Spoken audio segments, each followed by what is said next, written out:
ADB news కు స్వాగతం. ముందుగా ముఖ్యాంశాలు.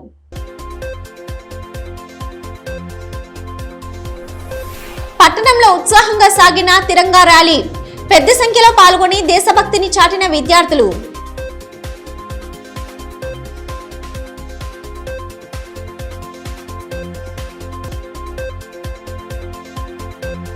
సిసిఐ సాధించే వరకు అవిశ్రాంత పోరాటాలు. మాజీ మంత్రి జోగు రామన్న స్పష్టీకరణ. సాధన సమితి ఆధ్వర్యంలో కొనసాగుతున్న రిలే నిరాహార దీక్షలు.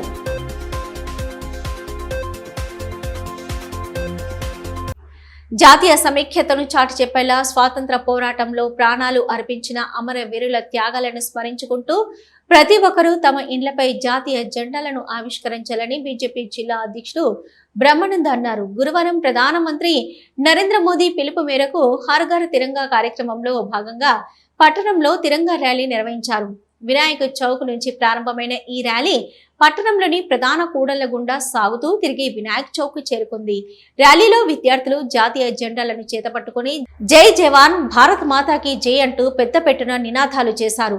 ఈ కార్యక్రమంలో బీజేపీ నాయకులు పాయల్ శరత్, లాలా మున్నా, జోగు రవి, దినేష్ మఠోలియా, బోడిగం శ్రీకాంత్, మనోజ్ పవర్, గంటా జీవన్, వేదవ్యాస్, హన్మండ్లు, సతీష్, దశరథ్ పటేల్ తదితరులు పాల్గొంటారు.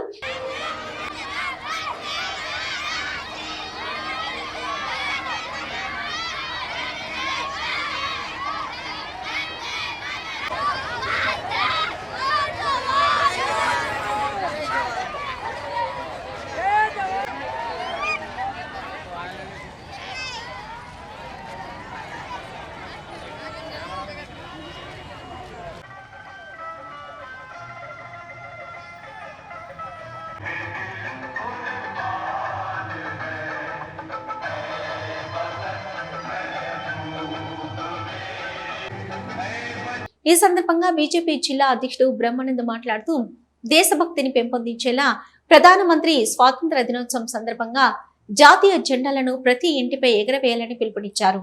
ఇందులో భాగంగానే ప్రజల్లో అవగాహన కల్పించేలా తిరంగా ర్యాలీని చేపట్టామన్నారు. దేశ స్వాతంత్రం కోసం ఎంతో మంది తమ ప్రాణాలను త్యాగం చేసి స్వేచ్ఛను అందించారన్నారు. వారి త్యాగాలను స్మరించుకుంటూ ఈ నెల 14న ప్రతి ఒక్కరూ జాతీయ జెండాలను తమ ఇండ్లపై ఎగరవేసి దేశభక్తిని చాటాలన్నారు. భారతదేశ గౌరవ ప్రధానమంత్రి మోదీ గారు వారు హర్ ఘర్ తిరంగా, ఘర్ ఘర్ తిరంగా అనే నినాదాన్ని ఒక పిలుపునివ్వడం జరిగింది. అందుకు అనుగుణంగా ఈరోజు దేశంలోని అన్ని రాష్ట్రాలలో, అన్ని జిల్లాలలో, అన్ని గ్రామాలలో తిరంగా యాత్రలు, తిరంగా ర్యాలీలు జరపడం జరుగుతున్నది. మరి అదేవిధంగా ఈ యొక్క యాత్ర ముఖ్య ఉద్దేశం ఏమంటే ప్రతి ఒక్క భారతీయుడు ఈరోజు రేపు మరియు 15 ఆగస్టు లోపు మన ఇంటిపైన త్రివర్ణ పతాకాన్ని ఎగరవేసి దేశభక్తిని చాటాలని వారు ఈ పిలుపునివ్వడం జరిగింది. ఈరోజు ఎందరో మంది ఆ రోజు స్వాతంత్ర సమరంలో ఎందరో మంది స్వాతంత్ర సమర వీరులు గాంధీజీ కానివ్వండి, చంద్రశేఖర్ ఆజాద్ కానివ్వండి, భగత్ సింగ్ కానివ్వండి, సర్దార్ వల్లభాయ్ పటేల్ లాంటి ఎందరో మంది మహానుభావులు ఆ రోజు వారి ప్రాణ త్యాగమే ఈరోజు మనం ఇంత స్వేచ్ఛగా, ఇంత మంచి వాతావరణంలో జీవిస్తున్నామంటే వారి త్యాగాలను మనం మర్చిపోవద్దని, వారి త్యాగాలకు ప్రతీకనే ఈరోజు మనమందరం ఈ తిరంగా ర్యాలీలు చేపడం జరుగుతున్నాయి. సాధని లక్ష్యంగా అవిశ్రాంత పోరాటాలు చేస్తామని మాజీ మంత్రి జోగు రామన్న స్పష్టం చేశారు. గురువారం సిసిఐ సాధన సమితి ఆధ్వర్యంలో చేపడుతున్న రిలే నిరాహార దీక్ష శిబిరాన్ని ఆయన సందర్శించి సంఘీభావం తెలిపారు. దీక్షల్లో ఆయా సంఘాల మహిళా విభాగం సభ్యులు పాల్గొనగా వారికి పూలమాలలు వేసి దీక్షలు విరమించారు. అనంతరం ప్రభుత్వాల తీరుకు వ్యతిరేకంగా పెద్ద ఎత్తున నినాదాలు చేశారు. పాటలకు తగ్గట్టుగా మహిళలు నృత్యాలు చేసి వినూత్న నిరసన తెలియజేయగా మాజీ మంత్రి జోగు రామన్న సైతం వారితో కలిసి నిరసనలో పాలుపంచుకున్నారు. ఈ మేరకు మాజీ మంత్రి జోగు రామన్న మాట్లాడుతూ స్థానిక యువతకు ఉపాధి కల్పించే సిసిఐ ఫ్యాక్టరీ పునరుద్ధరణపై కేంద్రం ఇచ్చిన హామీని నెరవేర్చాలని డిమాండ్ చేశారు. సాధన సమితి ఆధ్వర్యంలో చేపట్టిన యువ పోరు గర్జన విజయవంతమైందని, ఇదే స్ఫూర్తితో రానున్న రోజుల్లోనూ ఉద్యమాన్ని ముందుకు తీసుకెళ్తామని స్పష్టం చేశారు.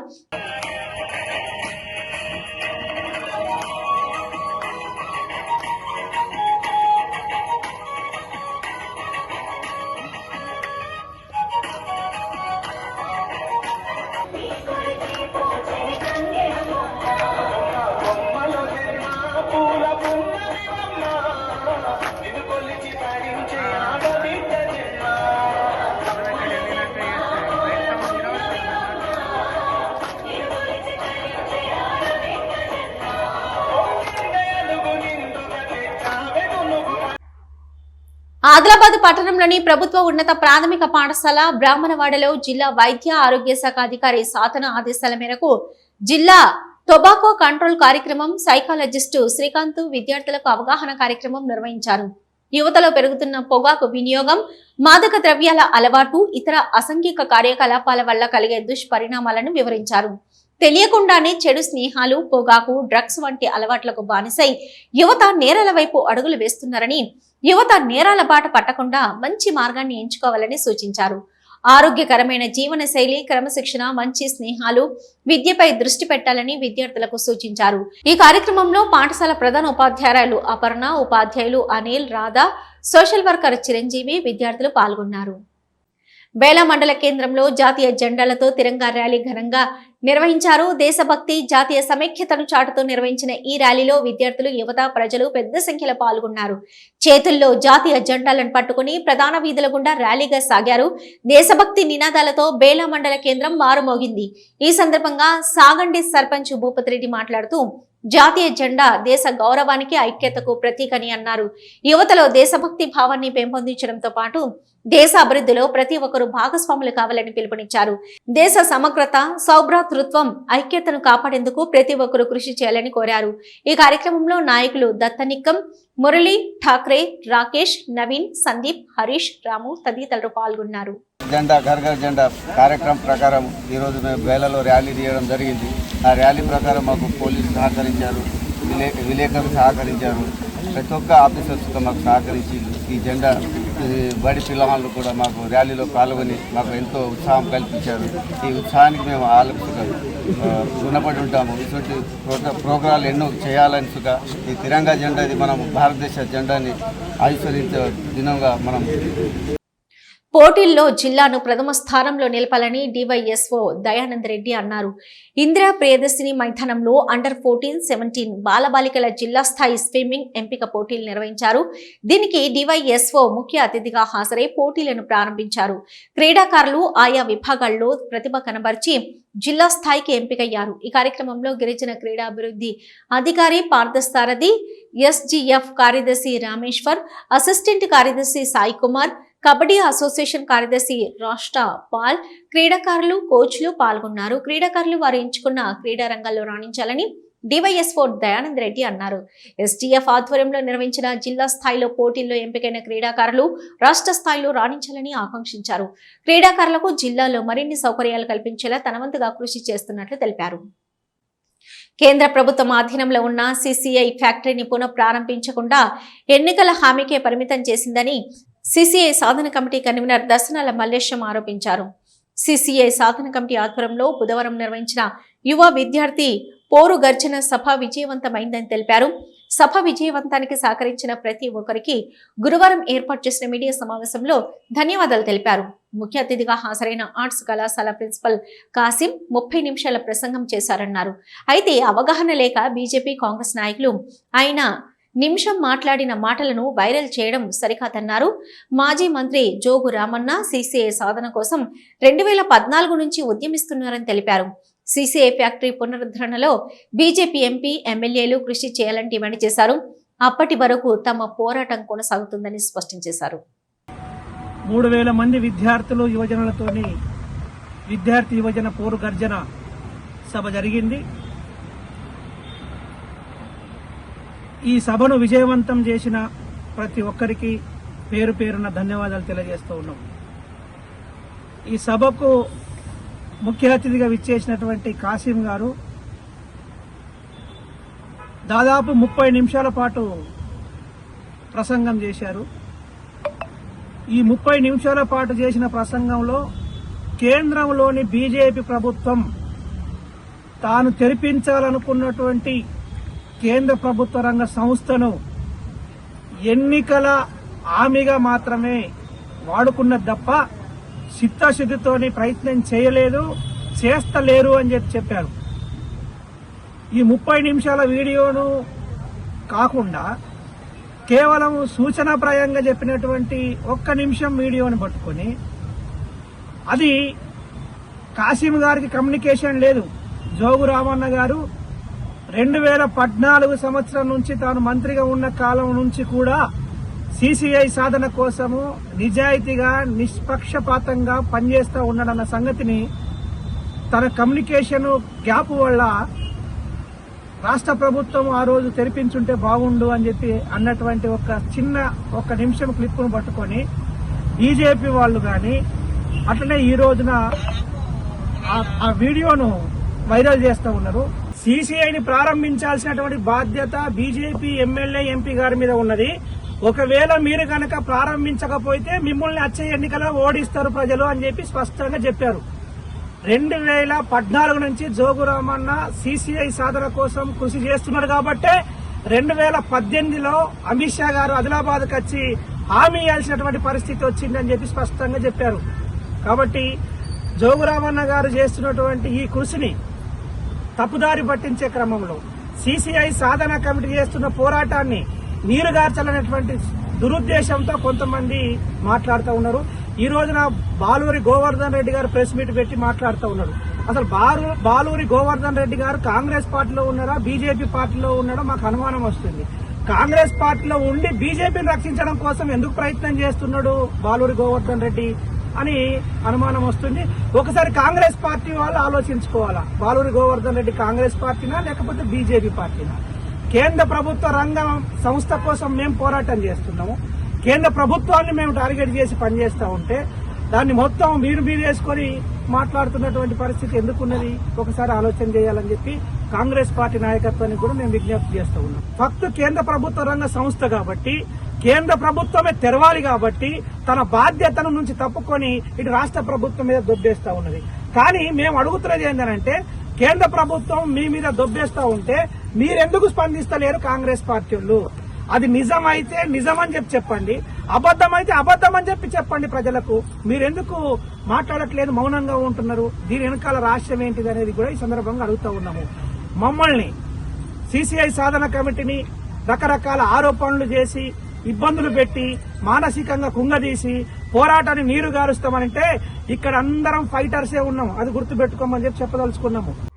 విద్యార్థుల్లో వ్యవసాయం పర్యావరణంపై అవగాహన పెంపొందించేందుకు కేంద్ర ప్రభుత్వం నాబార్డు సహకారంతో అమలు చేస్తున్న ప్రతిష్టాత్మక పాఠశాల నేల ఆరోగ్య పథకం భాగంగా ఆదిలాబాద్లోని జెడ్పీహెచ్ఎస్ విద్యానగర్ పాఠశాలలో గురువారం ప్రత్యేక శిక్షణ కార్యక్రమం నిర్వహించారు.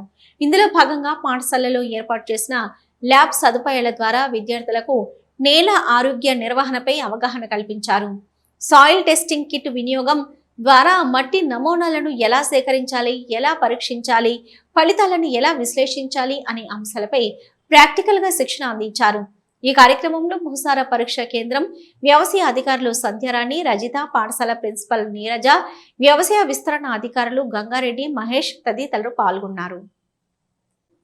ఫ్యామిలీ రిజిస్ట్రేషన్ కార్డు చెల్లదని ఎలక్షన్ కమిషన్ ప్రకటించిందని, అంతేకాకుండా ఇది పూర్తి న్యాయపరమైన చిక్కులకు దారితీస్తుందని బీఆర్ఎస్ జిల్లా నాయకులు సయ్యద్ సాజుద్దీన్ తెలిపారు. సీఎం రేవంత్ రెడ్డి అనాలోచిత నిర్ణయాల కారణంగా ప్రజలు ఎంతో ఇబ్బందులకు గురయ్యారని, తెలంగాణ ప్రజలకు ఆయన బేషరతుగా క్షమాపణ చెప్పాలని గురువారం బీఆర్ఎస్ పార్టీ కార్యాలయంలో ఏర్పాటు చేసిన మీడియా సమావేశంలో డిమాండ్ చేశారు. Election commission of India statement जारी हुआ. तेलंगाना स्टेट गवर्नमेंट रेवंत रेड्डी साहब जो ऐसा करके बोले फ्यामिली रजिस्ट्रेशन सर्टिफिकेट మా ప్రభుత్వం ఇస్తున్నది. అప్పుడే చెప్పాను నేను ప్రెస్ మీట్ పెట్టి, ఇది చెల్లదు. ఎందుకంటే లీగల్లీ ఇస్తలేరు మీరు. ఇది ఓన్లీ 2 డేస్లో ఎట్లా జారీ అవుతుంది? ఒక ఫ్యామిలీ డిపెండెంట్ సర్టిఫికేట్ కావాలంటే 7 డేస్ 15 డేస్ ఎంఆర్ఓ ఆఫీస్లో నోటిఫికేషన్ పెడతారు. మీ దగ్గర ఎంత అడ్వైజర్స్ ఉన్నారు, ఎంత ముఖ్యమంత్రి ఎంత 4.5 ప్రజలకు క్షమాపణ చెప్పాల్సిందే. ఎందుకంటే ప్రజలు మీకు ఓటేశారు. మీరు ప్రజలకు మీ సేవ చుట్టూ తింపి ఒక్క ఫ్యామిలీ సర్టిఫికేట్కు 40 రూపాయలు, ఒక్క ఫ్యామిలీ నుంచి 500 పోయింది.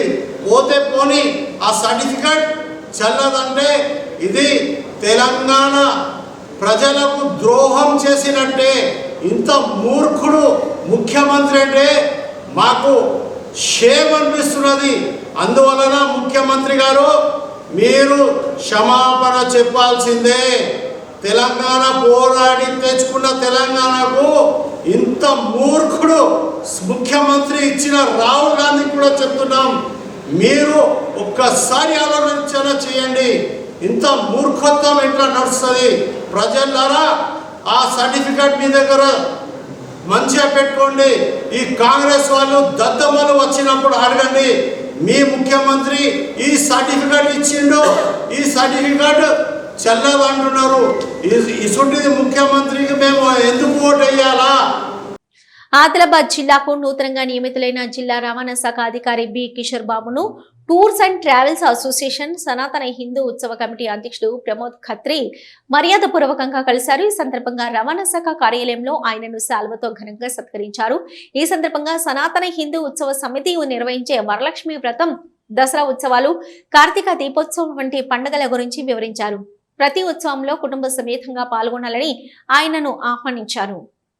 డిజిటల్ ప్రపంచంలో రోజురోజుకు పెరుగుతున్న ఆన్లైన్ మోసాలు, సైబర్ నేరాలపై ప్రజలు అప్రమత్తంగా ఉండాలని సైబర్ క్రైమ్ కోఆర్డినేషన్ సెంటర్ సిబ్బంది సంతోష్ అన్నారు. గురువారం జిల్లా కేంద్రంలోని గిరిజన డిగ్రీ కళాశాల బోధు నుంచి పట్టణంలో సైబర్ నేరాలపై అవగాహన ర్యాలీ నిర్వహించారు. దారి పొడవునా సైబర్ మోసాలకు గురైతే చేపట్టవలసిన చర్యలను తెలియజేస్తూ నినాదాలు చేశారు.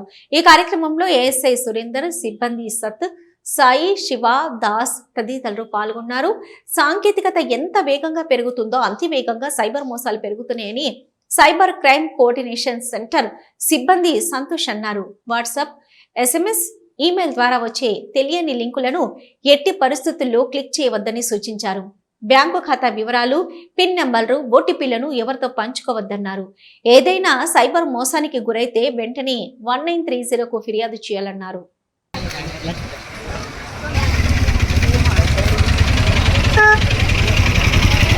మంత్లాంగ్ సైబర్ క్రైమ్ అవేర్నెస్ ప్రోగ్రాంలో భాగంగా మా యొక్క డీజీపీ మేడం, మళ్ళీ తర్వాత ఎస్పీ మేడం, ఎస్పీ సార్ ఆదేశాల మేరకు మంత్లాంగ్ అవేర్నెస్ ప్రోగ్రాం అంటే సైబర్ క్రైమ్స్ మీద అవగాహన కల్పించడానికి విద్యార్థులకు కానీ, ఎంప్లాయీస్ కానీ, రిటైర్డ్ ఎంప్లాయీస్ కానీ, లేబర్స్ కానీ అవగాహన కల్పించాలనేటువంటి ఉద్దేశంతో మా యొక్క D4C ఇన్ఛార్జ్ అయినటువంటి సురేందర్ సార్ ఆధ్వర్యంలో ఈరోజు మన యొక్క government tribal degree college both నుంచి ఐ లవ్ ఆదిలాబాద్ సింబల్ వరకు సైబర్ నేరాల పట్ల అవగాహన కల్పించడానికి విద్యార్థులకు కానీ, ప్రజలకు కానీ రీసెంట్గా ఉన్నటువంటి సైబర్ క్రైమ్స్ ఏ విధంగా ఉన్నాయి, ఇలా సైబర్ క్రైమ్స్ జరిగినట్లయితే నెక్స్ట్ మనం ఏం చేయాలి, సైబర్ క్రైమ్ ఎలా ఉంటుంది, సైబర్ క్రైమ్ పట్ల ఎలా జాగ్రత్తగా ఉండాలనేటువంటి జాగ్రత్తలు తెలుసుకోవడానికి, మన తర్వాత వాటి మీద అవగాహన కల్పించడానికి ఈరోజు విద్యార్థులతో పాటు government degree college, tribal degree college విద్యార్థులతో ఈరోజు అవగాహన ర్యాలీ తీయడం జరుగుతుంది.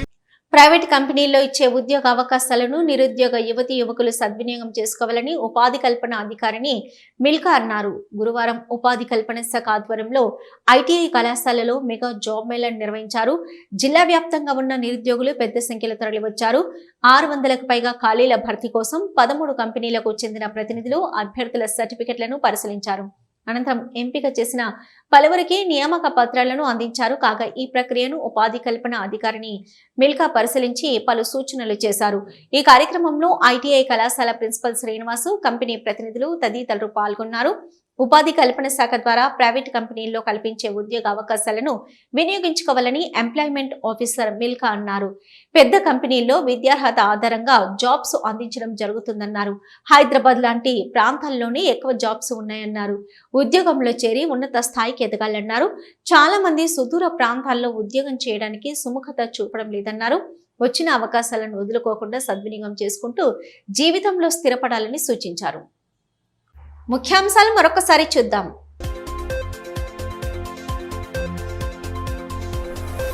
పట్టణంలో ఉత్సాహంగా సాగిన తిరంగా ర్యాలీ, పెద్ద సంఖ్యలో పాల్గొని దేశభక్తిని చాటిన విద్యార్థులు.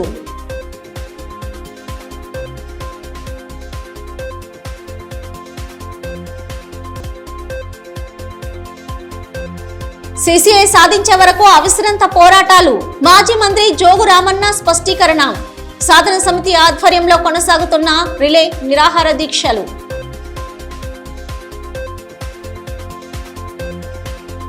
ఇవి ఈనాటి వార్తలు. చూస్తూనే ఉండండి ADB న్యూస్.